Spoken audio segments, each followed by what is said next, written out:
Welcome to today's episode of the Mindset Mentor podcast. I'm your host, Rob Dial. If you have not yet done so, hit that subscribe button so that you never miss another podcast. And if you love this podcast and maybe you want to see it live, well, I guess see my face as I'm doing it, you can always go to YouTube. Go to YouTube and type in Rob Dial.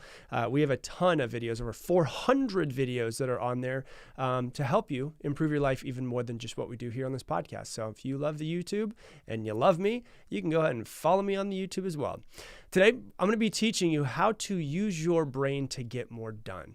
We're going to talk about how your brain can be used to help and propel you to get more things done on your to-do list, to be more productive, but also how this thing, if you don't use it correctly, can actually stress you out when you have a to-do list. I'll give you an example. Have you ever been in the point before where you feel like you're working all day long and you're doing things and you're doing things and you're doing things? And at the end of the day, you go to sit down and you're like, oh, damn, I don't feel like I got anything done. And you feel like you weren't productive at all. Like maybe you were just busy spinning your wheels. Or do you ever get stressed out when you start thinking about your to-do list and you feel like you're not getting a sense of accomplishment from your to-do list? Well, if that's the case, I'm actually going to tell you something that was found in the 1920s to help you understand.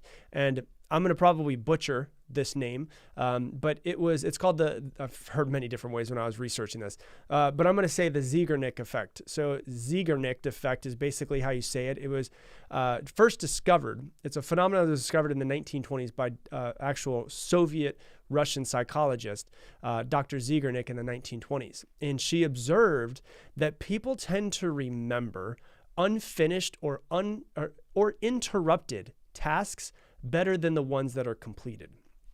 And they actually start to focus, we tend to focus on the things that have not been done versus the things that are done. And so what happens is those things that are not quote unquote done can actually own our mental energy until they are completed, or at least until we use them the correct way, which is what I'll teach you today.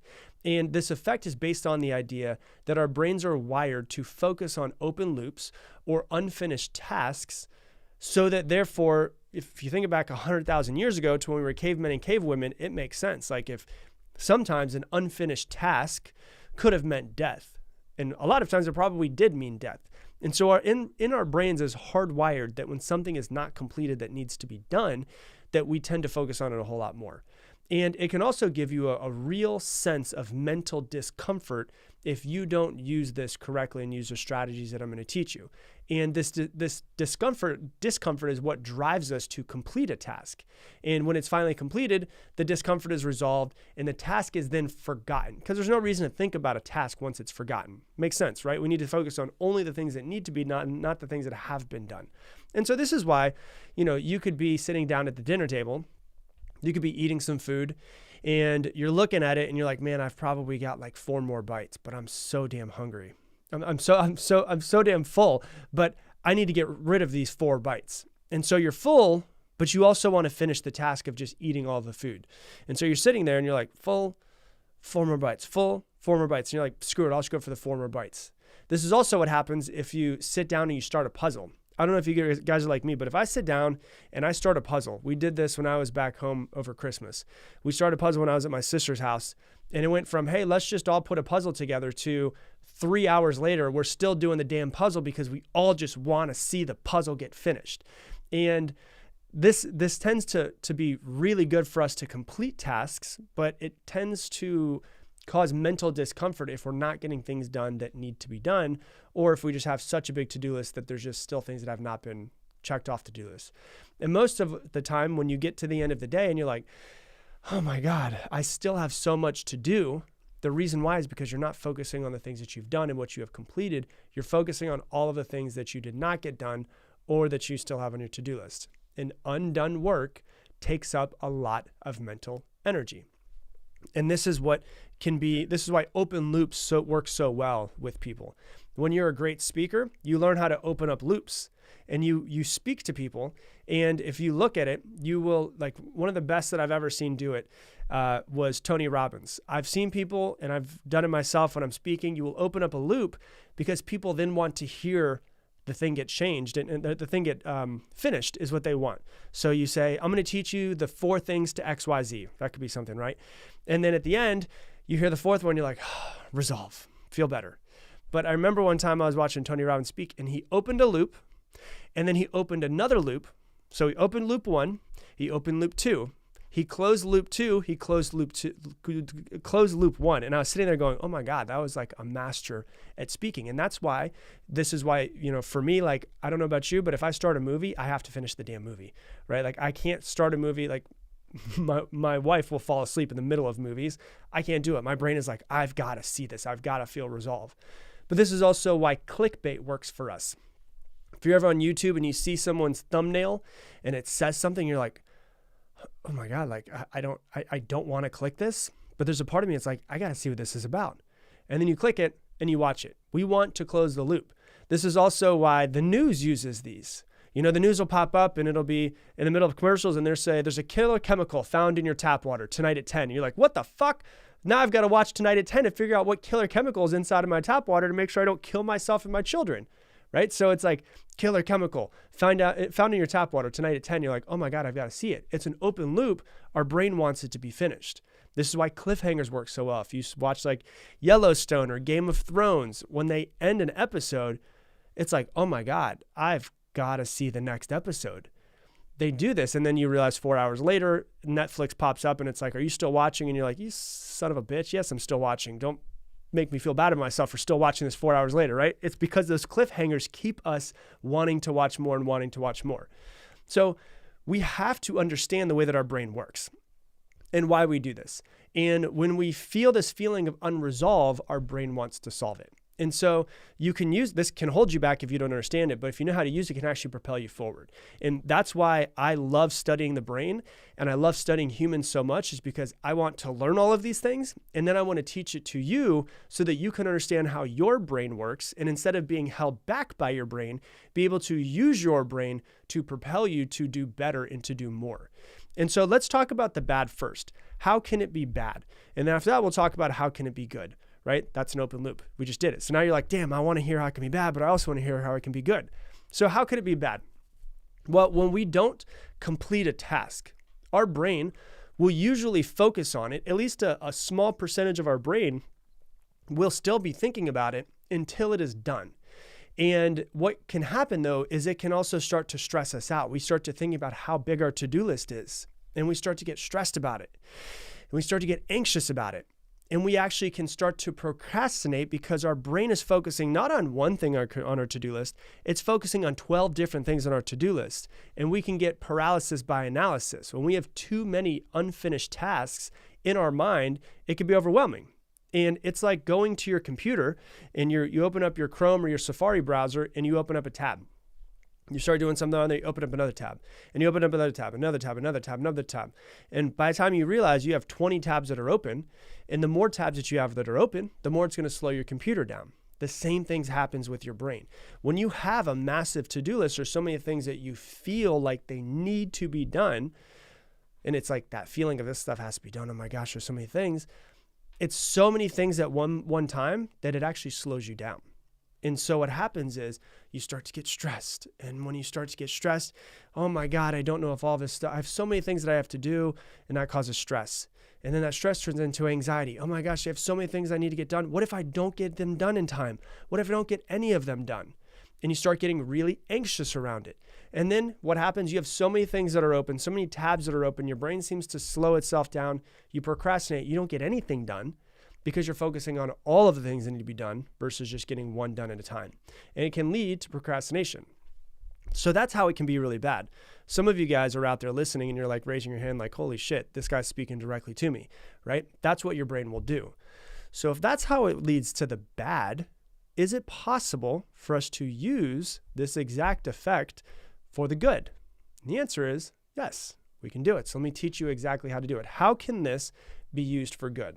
Well, one of the key implications of the Zeigarnik effect is that it can actually increase motivation and productivity if you use it correctly. Because if you think about it, if I'm focusing on one task instead of 12 tasks, I'm focusing on one task and starting that task and not doing anything else until that task is finished, I want it to get finished. And so I am more motivated and driven to get that one thing finished versus focusing on all of them.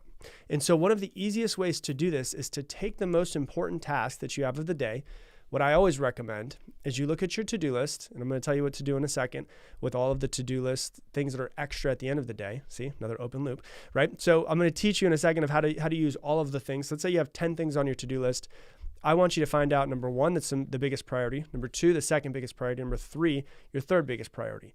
And then what you do is you take your first task, your first priority, and you break it down into smaller increments. So let's say that you have to write a research paper, and that research paper has to be 10 pages, right? You have to do a 10-page research paper, and you've already done the research, and you've gone through, and now you need to take it and you need to write that 10-page research paper of exactly what you learned in your research. Well, what you do is this. You take the 10 pages, which could take you hours to write, right? And what you do is you break it down into smaller increments. So in this case, an easy way to do it would be a time increment. And so what you say is, I'm going to use, and you've heard me say this if you've listened to the podcast long enough, I'm going to use the Pomodoro technique. And you use the Pomodoro technique to actually get more done. And so this 10 pages is probably going to take me 3 hours to write. I'm going to take these 3 hours, and instead of focusing on all of the 3 hours, I'm going to focus on the next 30 minutes. I'm going to use the Pomodoro technique, which is 25 minutes on, 5-minute break, and only one thing for those 25 minutes. So 25 minutes on, 5-minute break, 25 minutes on, 5-minute break, 25 minutes on, 5 minutes break until that task is done, because I'm trying to go for my most important one first, right? And so what you do, you take your 25 minutes and you go for it. And what happens is, by using the Pomodoro technique, it's the time management method to allow you to take these big tasks and make them smaller so that therefore you want to finish the 25 minutes. Because at 7 minutes, you're like, yeah, we got to finish these 25 minutes. Let me just get done. I know that there's light at the end of the tunnel. In 18 more minutes, I know my alarm's going to go off and then I can have my break. And then what happens is you actually start to get more done by using the Zikarnik effect to actually make your goals smaller, accomplish the small little tasks that add up to the big tasks. And then what you do is, once you get done with the first one, use the exact same strategy on the second most important thing for the day. And you get the second most important thing done. However you can do it, whether it's you can need to break it up into time, or you need to break it up into a number. So like a number would be, hey, I've got to do, I'm training for a marathon. I've got to run 5 miles today. Okay, so all I'm going to focus on is I'm going to run 1 mile. And then after that 1 mile, I can focus on the next mile. And after the next mile, I can focus on the next mile.